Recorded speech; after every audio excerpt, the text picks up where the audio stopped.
My name is Will, and this is the 13th video in a series about the DC Comics character Martian Manhunter. This will cover the character's appearances from 1987 to 1992, excluding the issues I talked about in the previous video that primarily dealt with John's origin. This period was when Keith Giffen and J.M. DeMatteis were writing the Justice League, and this period is usually thought of as the Justice League International period. Now, the mid-80s saw a shift in comics with the enormous success of darker comics, notably The Watchmen and The Dark Knight Returns. Keith Giffen, however, had a different view of comics and is famous for joke characters like Ambush Bug and Lobo. So Giffen and DeMatteis bucked industry trends and made the Justice League more lighthearted and comedic, while still embracing some modern themes like how superheroes and governments interact. During this time, John is a member of the Justice League, which is led by Batman. But very quickly into the run, the League starts working with a businessman named Maxwell Lord, and it becomes an institution supported by the UN. At this point, Batman passes leadership to John, who remains the leader until the end of Giffen and DeMatteis' run. This run was commercially successful, and it spun off a couple comics. The Justice League is split into Justice League America and Justice League Europe, and they also have Justice League Quarterly later on. John mainly shows up in the main Justice League book that is first called Justice League, then Justice League International when they become affiliated with the UN, and finally Justice League America when Justice League Europe is split off into its own comic. Now during this time, there are a lot of crossover events due to the success of Crisis on Infinite Earths, and during the Giffen and DeMatteis years, you have Millennium, Invasion, War of the Gods, and Armageddon 2001, and John takes part in all of them, even if only in some small way. There are also a lot of crossovers that just span the two Justice League books, America and Europe. You also have a lot of cameos and guest stars. John ends up showing up in a lot of other books as part of his role as the leader of the Justice League. And this is all part of the post-crisis world where they wanted to highlight this shared universe they had put together. Now, most of these cameos aren't very interesting, and I'm mainly going to talk about his depiction in the Justice League, but I will talk about a few of them along the way. Okay, let's get started. Keith Giffen and J.M. DeMatteis launched the new Justice League with a membership that comes out of Legends. It includes John and is led by Batman. It starts off immediately with lots of conflicts. This is not the Everybody is Friends League of the Silver Age. The conflicts are largely driven by two characters, Guy Gardner and Batman. Guy is a jerk and is rude to everyone, causing tension and fights. He also thinks that he should be in charge. John tries to play peacemaker, but it is clear he doesn't like Guy, and to be fair, Guy is the one starting almost all the trouble. Batman is a tough boss who can keep Guy in line, but who pushes everyone hard and is barely rude to people. Batman's a fascist! So Batman is also depicted as a giant jerk who treats people like garbage, but he is a competent jerk who people respect. Now, John's role is interesting because he is one of the few members that Batman respects and has confidence in. It seems like he also respects Dr. Fate, but Dr. Fate is pretty flaky and can't really be counted on to do things like show up or stay the same person. Batman's respect seems to come from his respecting experience. He points out that John has been a hero longer than he has. Now, in terms of real time, this isn't the case, but like I talked about in my previous videos, the time of Batman's origin has to keep moving forward in time so he can be an active man in the present. While John is a Martian and his origin can stay in 1955 because we can just assume Martians live a long time. So Batman respects John and his experience, and John kind of takes on the role of his second in command. And John is one of the few people who can put a brake on Batman, calling him out when he is being too much of a jerk. This is also a role he provided for Aquaman in the last iteration of the League. So again, he is the more even-tempered one, putting the brakes on an overly hostile and demanding leader. Now, one of the first big arcs in Justice League is the machinations of Maxwell Lord and the Construct. I'm not going to go into it, but part of this was Maxwell Lord trying to get the League to be under the auspices of the United Nations, and under his oversight. Both John and Batman are highly suspicious of Lord, but they do decide to make the Justice League a UN-sanctioned peacekeeping force. Batman then voluntarily steps down and gives leadership to John, citing his preference to operate from the shadows and the idea that as an alien, John can see the world as a unified whole instead of advocating for any one country. The book title is changed from Justice League to Justice League International, and Captain Marvel and Dr. Fate get replaced by Captain Atom and Rocket Red No. 7, who are added into the team as a condition of support by the US and Russia. Both turn out to be spies. One kind of interesting thing is that this is what Aquaman suggested when he founded Justice League Detroit. He suggested the UN charter a new Justice League, and they didn't. Instead, the League became shadow-funded by a right-wing industrialist who eventually kicked them to the curb. That wasn't the focus of the story, but that is what happened.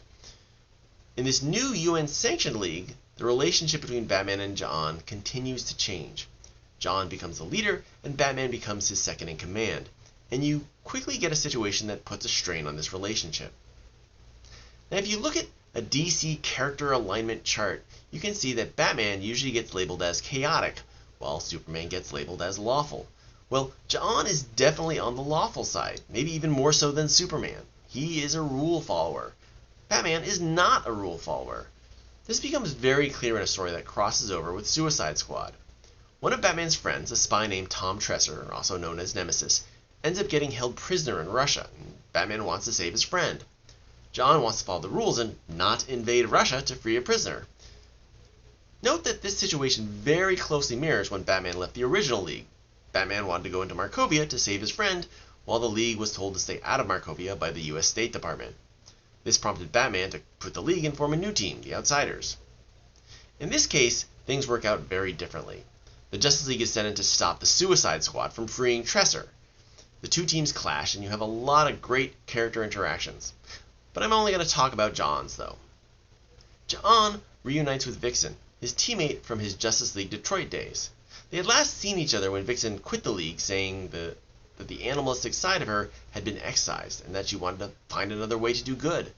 But now she is with a pack of criminals, and John seems a little confused about it, but he states that she was dear to him, and the two embrace. He then counsels her about her re-emergent dark side and gives her emotional support. His good friend Batman, however, is viciously beating a man to within an inch of death, so you get a good character contrast. John talks to Rocket Red, who convinces him to help Tresser, and the two teams declare a truce to figure out a way to save Tom Tresser that fits within the rules. But the meaningful part of this whole situation is that it drives a wedge between John and Batman.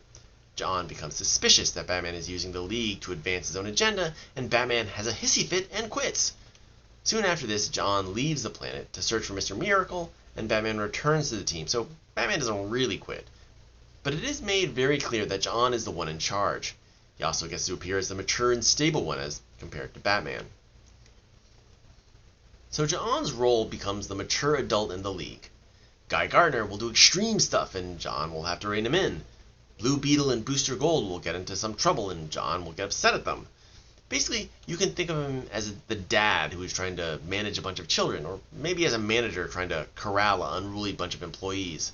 So while he is a core character, the actual stories tend to focus on other characters, with John playing the role of exasperated dad or manager.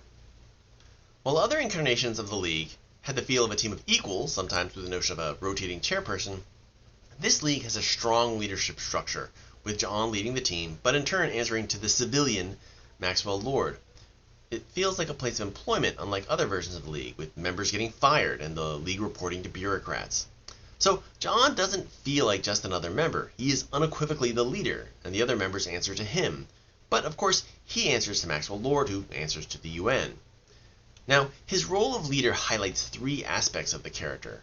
One is how he fits into the comedy of the Justice League. Like I mentioned before, Justice League was a light-hearted book with a lot of comedy, and John has a specific role in terms of the humor. Another is power. John is powerful. He's one of the strongest members of the League, at least on paper, and I'll go into that more. The third aspect is morality. John carries forward a kind of Silver Age morality which contrasts with some of his teammates, like Booster Gold, who seems motivated largely by fame and fortune, or Guy Gardner, who is a self-aggrandizing jerk. Okay, let's talk about the humor. Sometimes this period is referred to as the wahaha period of the League because Giffen brought a lot of humor to the books. This humor has a very sitcom feel where you have colorful characters who are funny in certain ways. Characters like Sheldon Cooper from Big Bang Theory, Dwight Schrute from The Office, Tracy Jordan from 30 Rock, or Phoebe from Friends are all good examples of characters that had a certain style of humor. In Justice League International, Guy Gardner is an aggressive loudmouth. Blue Beetle is an irreverent wisecracker. Fire is brash and flirtatious, and Ice is shy and lacks confidence. And of course, John has his own style of humor. Now, the humor in this comic is mixed with drama and action, so some stories have a lot of humor, like when they spoof Silver Surfer and Galactus with the Scarlet Skier and Mr. Nebula. No, way less hot. There we go. Other stories, like when Despero murders Gypsy's parents, are much less humorous, and these stories are mixed together. Despero kills Gypsy's parents only 2 issues after the Scarlet Seer and Mr. Nebula are introduced. In general, though, the amount of humor grows over time. The initial issues have humor, but it becomes more and more part of the book, and later on you have joke characters join the League, like Gnort and General Glory, but it never totally abandons mixing drama and action into the comedy. So, in the beginning, John is a fairly serious character. He doesn't have any humorous lines and isn't really involved in the jokes. This really changes in issue number 8, where you get a character-defining moment. John is helping set up the new Justice League embassy, and he has a crate of Oreos delivered. He says that Captain Marvel introduced him to them, and the crate is so large that the weight of it causes John to fall through the floor. That is a lot of Oreos, and he must really like Oreos. In fact, Oreos references show up again and again, and it becomes firmly established that one of John's quirks is his love for Oreos, and this is echoed throughout the run and beyond. To such an extent that if an Oreo appears in a DC show, fans know what is coming. Note that a couple other issues establish that John is a vegetarian and that he has a bit of a sweet tooth, enjoying Twinkies in addition to Oreos. Now, eventually Oreos are replaced by Chocos, but I'll talk about that more when it happens. Okay, also in issue number 8, John makes some other jokes about having a Burger King and McDonald's on Mars and how his enormous strength comes from consuming milk and cookies. But after this, the humor involving him takes on a more specific style as he settles into the role of leader. A couple standard early jokes are about him being from Mars or being a mind reader, with a joke being that you might say someone is acting like they are from Mars or that they can read minds, but in John's case, both those things are actually true. Another standard bit is someone pointing out John is becoming more and more like Batman as he leads the team. And this relates to John getting increasingly frustrated being the leader of the Justice League with difficult members. For example, Booster Gold and Blue Beetle embezzle an enormous amount of money to start a casino which then goes bankrupt. Guy Gardner attacks Blue Beetle from behind during a boxing match and then begins kicking him while he is down, badly injuring him. Mr. Miracle leaves the team, but leaves behind an android to take his place without telling anyone. Even small things like them crashing their plane through the roof or fire accidentally burning up a room are sources of aggravation for John. So John is often frustrated and disappointed in the team, and his humor becomes the humor of the put-upon adult who is just tired and grumpy due to the crazy hijinks and misbehaving of the other characters. So John ends up dryly making a lot of snarky comments about the other members.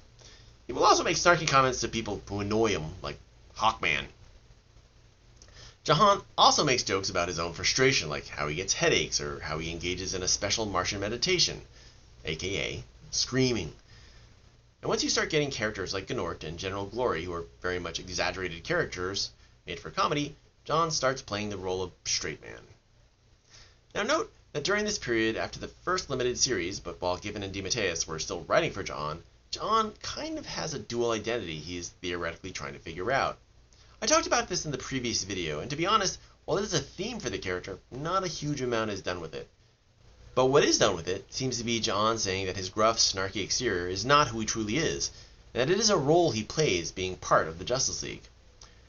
But his feelings for his friends are real, and the feeling that they are a family is real. And you see this sometimes. When John realizes he is being mean or dismissive, he apologizes, because that isn't who he feels like he really is. He has trouble reconciling being a gentle and loving alien with being the leader of the Justice League. At one point, he even tries to hand back leadership to Batman, who rejects his offer and basically tells him to toughen up. Another part of John being the leader is his raw power. John is repeatedly stated to be one of the strongest members, but there are a lot of characters, and his powers are rarely tested in any meaningful way. This is kind of a John hallmark. His collection of powers makes him very powerful, and the comics themselves state that he is powerful, but he is often not a main character and not the focus of the story. During this Justice League International period, it means that he isn't whipping out new powers all the time. He barely uses his established powers. He almost never uses his ability to phase through matter. His super senses rarely come up. He only turns invisible or uses his super breath a few times. And while I wouldn't say he loses these powers during this period, they don't show up much. One power that does show up constantly is telepathy. Telepathy is mentioned more and more, but the depiction of telepathy is very, very uneven. In the Martian Manhunter series, and in his issue of Secret Origins, he has the ability to wipe out people's memories. And although he doesn't do it, they say he can create realistic illusions that people could interact with. In Cosmic Odyssey, he is brought in by the New Gods to read Metron's mind, indicating that he has stronger telepathy than any of the New Gods. In Action Comics, he telepathically brings Superman out of a coma and scans the minds of a crowd to track down details about an event. But in the Justice League book itself, the main book he was in, his mental powers seem pretty lackluster. He makes comments about sensing mental presences and occasionally scans people to detect deceit, although this never really catches any deceit. He just confirms people aren't lying. So his telepathic powers don't seem very useful. He gets tricked by a manga-con robot impersonating Mr. Miracle, despite the fact that he has Martian vision that could see through objects, telepathic ability to sense minds, and the theoretical ability to scan for deceit. John is also tricked by Dreamslayer, who possesses Maxwell Lord right under his nose. Other people also scam him, like Maxwell Lord and Kurt Heimlich. Now, part of this is the idea that John is too principled to invade people's privacy, and that is often used as an excuse for him not using his telepathy more effectively, but even beyond this, it doesn't seem very useful. When Blue Beetle gets brainwashed, it isn't John, the mighty psychic, who they get to help him, but rather Amanda Waller. Because if you have a friend who is vulnerable to brainwashing and suggestion, you so want Amanda Waller around them. When John goes up against Dreamslayer or Starro, he gets controlled by them. I mean, they are admittedly very powerful, but there isn't even really much resistance. Maxwell Lord, who develops the ability to control minds, also demonstrates that he can use his power on John. Despero mind zaps him and defeats him by trapping him in his own memories. So he doesn't feel like a powerful psychic. In fact, sometimes it feels like Giffen makes the plots with John not having telepathy, and then DeMatteis adds it into the actual script, because the telepathy almost never seems to matter to the general plot. Okay, since I brought him up, let's talk about Despero. Now, Despero is a classic enemy of the Justice League. He is the villain in Justice League of America number 1, and he shows up several more times to battle the League. In Justice League of America number 178, when John is out of the League, Despero hunts him down and forces him to play a game using the League as pieces by threatening the Martian people. But John is able to alert the League, who comes to his aid and help him defeat Despero. Now, Despero shows up again during the Detroit League years, but this time he has undergone some changes, and he has been mutated and empowered by something called the Flame of Pytar. He goes from chess-playing nerd to face-punching jock. He then seeks revenge against the Justice League, but finds the new Detroit League and decides to destroy them. The Flame of Pytar has given him reality-warping powers, and he brings the flame with him to Gotham. He warps the city of Gotham and almost crushes the League, but Vibe destroys the Flame of Pytar, and in doing so he seems to defeat Despero, who vanishes into the ether. Despero, however, eventually reforms himself using the power of his hate, and he now is basically a creature of pure hatred and revenge aimed at the Justice League. He returns to Earth to kill the Detroit League, but finds them largely gone. He desecrates Steel's body and murders Gypsy's parents before John can confront him. John and Despero fight, but Despero psychically defeats him by using his painful memories of his family against him. While John recovers, Despero trashes the rest of the League. John then confronts Despero once again and uses a power called Mayavana to defeat Despero. Okay, Mayavana is Sanskrit for Forest of Illusion, and no explanation is given for why a Martian power has a Sanskrit name. John explains that Mayavana is a Martian power that can only be used once in the Martian's life. It essentially creates a realistic illusion of paradise for the target. John explains that it is the greatest gift a Martian can give. Apparently, he didn't use it on his wife or daughter who had died horribly from a plague. Instead, he saves it so he can give it to Despero, who imagines a reality where he murders the League and destroys the Earth, thus satisfying his revenge. Once he satisfies his revenge, he reverts to a larval or embryonic form. Okay, I am not trying to be a reviewer, but I hate Mayavana. Having super abilities that can only be used once in your life is a really crappy narrative trick. You are basically making up a power to move the story along, but saying that it can't be used in future stories. I also hate Mayavana because it was completely unnecessary. In that story, Gypsy could create realistic illusions, and John could read minds. They could have easily combined their powers to do the same thing. You could have even made it a limited use thing by saying that Despero invading John's memories gave John a backdoor into Despero's mind, and that only intense trust between Gypsy and John made such a thing possible. But no, a one-use per lifetime power is made up, so John could be seen making a big sacrifice to save Gypsy and the League. Luckily, this power is quickly forgotten after this, and no other Martians whip out the ability to trap people in illusionary worlds. Back to Despero. The Justice League gives the embryonic Despero to Manga Khan, an intergalactic business thing. And you may be thinking, why give an incredibly powerful monster made of pure hate to a money-obsessed alien who is happy to do business with Darkseid? And you might be thinking, he will obviously try to develop Despero into a living weapon and then lose control of him. And of course, Despero would return to attack the League again. So this is what happens. Notice how I dodged that initial question? And now, Despero hates John the most. And to be honest, John and Maxwell Lord did kind of sell him into slavery. Despero returns to Earth and does battle with the Justice League. John tries to lead them, but the team ignores him and he ends up fighting Despero alone. Despero is able to get the best of John and is almost able to kill him, but ex-Justice League member Booster Gold shows up to save him. Despero is then stopped by Kilowog, the League's resident alien tech genius. Kilowog manipulates the control collar put on Despero by Manga Khan and essentially downloads the consciousness of the robot Elron, who was essentially the League's robot butler, into Despero. And once again, they let Manga Khan take Despero because of how well it worked out last time. Now, Despero, in my opinion, is a really good villain for Martian Manhunter. Despero is powerful enough to trash most of the League. He has both physical and psychic power like John, and is easily a match for him in both categories. He is also a good foil for John, who is compassionate and values all life.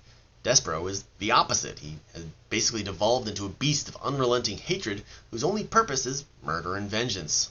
So Despero is a great foe that could show off John's powers, which he doesn't really get to do much. But in his two conflicts with Despero, John doesn't really show off his full set of powers. He doesn't use invisibility, he doesn't phase through attacks, no eye lasers, no telepathic tricks. All these abilities that could tip a fight in his favor get ignored. And this goes back to the idea that John is supposed to be powerful, but rarely demonstrates his power. But there are a few moments during this period in the comics where John gets to shine and show off his powers. The first is fighting the League. In the first annual for the new Justice League book, the entire League gets mind-controlled and John has to fight them. Now, John does say that the League isn't fighting to the best of its abilities, but he does do pretty well against them. He escapes from Mr. Miracle's larva bomb, blows Blue Beetle's ship away, and hurls Guy Gardner into orbit, while explaining to them how powerful he is. He is no normal costumed hero. The next flex is in Action Comics, written and drawn by John Byrne, who worked on Legends where John takes the place of the President. So Byrne seems to be fine showing just how powerful and versatile John is. In Action Comics 595, Superman is seemingly killed by Silver Banshee. John investigates and reads the minds of all the witnesses. He then uses his detective skills to figure out Silver Banshee's weakness. She needs to know who her target is. To capitalize on her weakness, John uses shape-changing and intangibility to impersonate the ghost of Superman, and he goads her into overexerting her powers. He also uses his telepathy to wake Superman out of a coma. Now, this does kind of feel like a Silver Age clickbait cover where it gets you to buy the comic because you see Superman's ghost on the cover, and the story exists mainly to explain the extreme cover, but it does give John the chance to stretch his powers. Now, one cool thing about this is that one of the things John does is wake Superman from a deep coma. Later, Superman would go into a deep coma again after fighting Doomsday. But during that time, John is being controlled and doesn't even know who he is, so he can't help Superman. But I would like to think that an active John would have made the Death of Superman story very different. Okay, one of the crossovers during this period was Invasion. In Invasion, a collection of aliens led by the Dominators come to Earth, and John gets enlisted to fight the aliens. In one scene, he boards and then commandeers an alien ship using his shape-changing and strength. One annoying thing is they mention an airlock, but John wouldn't need one. He can phase through things. Someone who can phase through objects, turn invisible, and fly should be able to easily enter any ship and disable it. But even without his phasing ability, John is able to effortlessly commandeer an alien ship. Although admittedly these are Kuns, the dumb thugs of the DC aliens. Even though John could do this easily, he only does it once, because they load the ship with bombs and send it back into the alien fleet. Of course, Another time he fights the invasion fleet of Manga Khan, he mainly throws rocks at it, so he isn't always using his powers that much. Another even cooler moment in Invasion is when they launch an expedition to the Dominator homeworld. The Dominators had launched a weapon called a gene bomb designed to kill all the metahumans. It makes all the metahumans sick, and they are all slowly dying. The unaffected heroes of Earth, including John, go to the Dominator homeworld to try and find a cure. John shape changes into a high-ranked Dominator, walks into the secure facility, and plucks the needed information from the mind of a Dominator while the Dominator is screaming his defiance at him. No complications, no problems. John, the ultimate infiltrator, just retrieves the secret information from a high-tech race of aliens in order to save the superhumans of Earth. It is easy for him. There's a whole bunch that is just trivial for John when he breaks out his full powers, which is actually one of the narrative problems of characters that get too strong. Now, in this story, John does let Snapper Carr teleport him around, but since John could be intangible, invisible, and fly, this mainly seems to be a little time-saving thing that lets Snapper Carr feel important. Because Snapper kind of has a giant chip on his shoulder. Or maybe Snapper gets him around defenses that would have stopped or detected him. Either way, John easily infiltrates the homeworld of a powerful alien race and simply takes the data he wants. Power is only one part of the reason John is the leader. The other is his personality, specifically his maturity and morality. In terms of morality, John is unswervingly good. In some ways, he is representative of the Silver Age, where good guys were good guys and bad guys were bad guys, and moral quandaries weren't really part of the stories. When they take Despero prisoner, Gypsy wants to kill him, which, to be honest, is very reasonable, but John refuses to. When Dreamslayer threatens to kill hostages, John lets him possess him, which is classic self-sacrifice to the point of stupidity. Now you see that evil will always triumph, because good is dumb. During the Invasion crossover, he ends up killing many aliens because it was war, but he feels a deep sadness that his teammates don't seem to share. But he does share this remorse with Wonder Woman, another hero active during the Silver Age who also embodied a very pure heroism. John is a classic hero who does what he does in order to help people, and in this regard, John acts as a foil for some of the other characters. Guy Gardner is obsessed with recognition. Booster Gold and Blue Beetle want fame and fortune. Fire and Ice join for the paycheck, and then Fire uses her role to try and boost her modeling career. They have very human motivations, and I'm not saying that they aren't heroic, just that they are hoping and expecting to get something more out of it. John sometimes has to remind the others why they are heroes, and it isn't fame and fortune. John himself seems to have a fairly negative view of fame carried over from the Detroit League. He saw Glorious Godfrey basically manipulate the media to turn people against the League, and he maintains a negative attitude towards the media. And this attitude seems to be carried forward through this period. He never has much respect for the press, which he seems to see as fickle. Despite what I just said about John having no ulterior motive to being a hero, there are a few caveats. He does have a very benign ulterior motive for being in the Justice League. He wants friendship and connection. In the new origin of the Justice League, he explicitly gives friendship as his reason for joining the original League. The Justice League is one place where a superpowered alien can just be who he is, and the League acts as John's home and family. Okay, I've already talked about a couple of John's relationships, his friendship with Batman, how close he is with Vixen, but I want to go into a few more. Probably his most important relationship is with Gypsy, a teenage runaway that somehow joined the Detroit Justice League, because teenage runaways really belong in paramilitary assault squads. Now, during the end of that version of the Justice League, John prevents Gypsy from rejoining the League and has her stay with her family in order to protect her. She reappears in Justice League America 38, where Despero attacks. Gypsy had been living with her family, but she reveals that she is in touch with John, getting letters every couple weeks. Note that this was in 1990, before the widespread use of email, so this is referring to snail mail. Anyway, Despero murders both her parents and is about to kill her when John shows up to save her. He battles Despero and doesn't do very well, but during the fight he does think to himself that Gypsy means more to him than anyone on Earth. When he recovers, he tells her that he loves her and he won't desert her. Later, he tries to recruit her into the Justice League, but Booster Gold, a member of the League who quit, also tries to recruit her for a rival team called the Conglomerate. She decides not to join the Justice League, claiming that there are too many painful memories, but I suspect the Conglomerate just paid a lot better. Anyway, when she turns down John's offer, she says that he is her family, and John tells her that he is always there for her. As John reflects on his relationship with Gypsy, he realizes that somehow she reminds him of his own daughter, and that is why he feels such a strong bond with her. And for her part, she loses her parents, and John becomes the only parental figure in her life. So you have this father-daughter bond that becomes a theme for John in the future. Another relationship from his Justice League Detroit days is his relationship with Aquaman. Now, Aquaman does show up in Justice League when he helps him out with the living island of Kui Kui Kui, but he doesn't really interact with John. But the two do meet up in Sean McLaughlin's Aquaman series. This happens right at the end of the Giffen DeMatteis run, when John is planning on leaving the League. John shows up to talk to Aquaman about losing control of his telepathy. John also plays a role in Aquaman being appointed as a UN emissary for Atlantis. The two talk, and there is some level of tension and anger, but with John now having memories of his wife and daughter, they have so much pain in common. Both had a child die, and both have lost their wife. They have an understanding and a bond. John tells Aquaman that he is going away, and Aquaman simply responds that they will talk more when he returns. I like this simple statement of connection and support. Another important relationship is John's relationship with Maxwell Lord. While John is the leader of the League, he actually reports to Maxwell Lord, who is the one really in charge, and the two often work together, although they sometimes don't agree. But their relationship is always congenial and cooperative.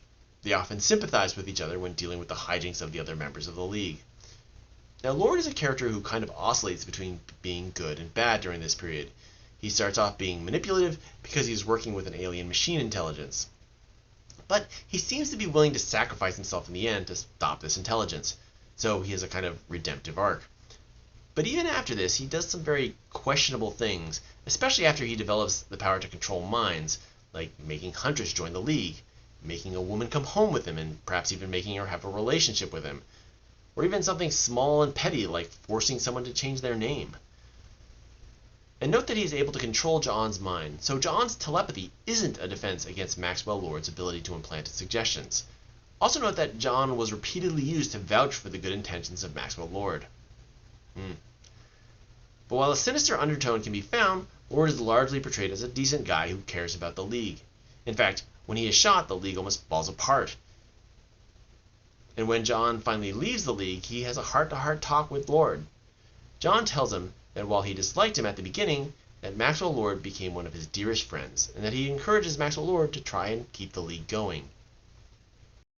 Another coworker that John forms an interesting relationship with is Captain Atom. Captain Atom is added to the team at the request of the US government when the team becomes associated with the UN in issue number 7. In issue number 25, they split off another team, Justice League Europe, and Captain Atom is picked to lead it.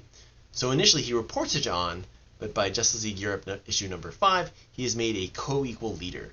So Captain Atom becomes the other team leader, and he does admit at some point that he feels a little intimidated by John. But the two have a decent relationship, and they often banter about the difficulties and frustrations in being the leader of somewhat difficult teams. Most of John's interactions are about him being the boss, but with Captain Atom, he actually gets to talk to someone about being a boss. The two often empathize with each other about the frustrations of leading such difficult teams of people. They aren't ever shown as super close, but they do seem pretty comfortable working together and offer each other someone to sympathize with. A much more contentious relationship develops with the Green Lantern John Stewart. Now this happens within the context of the 4-issue limited series Cosmic Odyssey. In this story, John and others are summoned by the New Gods, and John Jones is teamed up with John Stewart. And I personally think it's a shame that they didn't include John Constantine and Red Tornado, also known as John Smith. Anyway, John Jones and John Stewart, go to the planet Xanchi to hunt down a minion of an evil entity intent on destroying the planet. Stewart shows off his Green Lantern powers, curing a plague, finding the entity, rebuilding the damaged entity capturing device, and shielding John from flames, which shows that the whole fire weakness being psychosomatic didn't take. Stewart becomes so overconfident in his powers that he decides that John Jones will only slow him down, so he imprisons him and leaves him behind. So this depiction does kind of make John seem weak in comparison to a Green Lantern, but that isn't what I want to focus on. John Stewart goes off on his own and is unable to save Xanchi because the evil minion paints his world-killing device yellow. The planet Xanchi is destroyed because of John Stewart's overconfidence. John watches the planet die and he is angry. He chews out Stewart, telling him that he will never forgive him and that he should just shut up. Now, this is a dark moment for both men. John sees a second world die, and it is traumatic for him. But it is much more traumatic for John Stewart, who is responsible for this happening. And John Stewart decides to kill himself. John comes to Stewart at the moment he is about to blow his brains out, and he starts goading him, telling him to kill himself and how he's not cut out to be a hero. John Stewart drops the gun he planned on using and just says, "Screw you, Jones." Then John gives a big smile as Stewart walks away. This is just a beautiful scene with John understanding exactly how to manipulate Stewart, bring out his strength, and save him from his own darkness. But it also highlights John's compassion and forgiveness.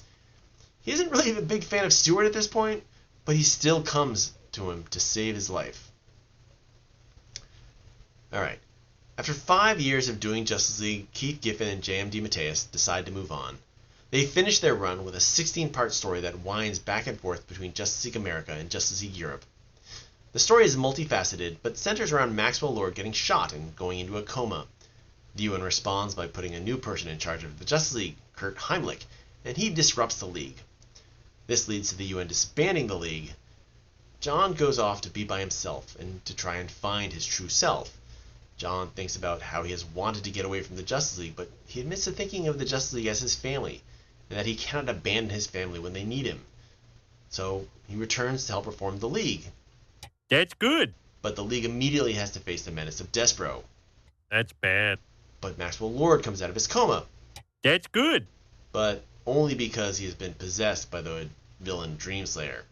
That's bad. But Dreamslayer is defeated. That's good. But John decides to quit the League in order to connect with his true self, which is something that he had been wrestling with since the Martian Manhunter limited series. On his way out, he convinces Maxwell Lord not to give up on the League and to rebuild it. So after Giffen and DeMatteis exit, Dan Jurgens takes over writing duties for the Justice League. This would lead to one of the weirder periods in John's history, which is what the next video will be about. Like, subscribe, and comment if you want to encourage me to make more videos.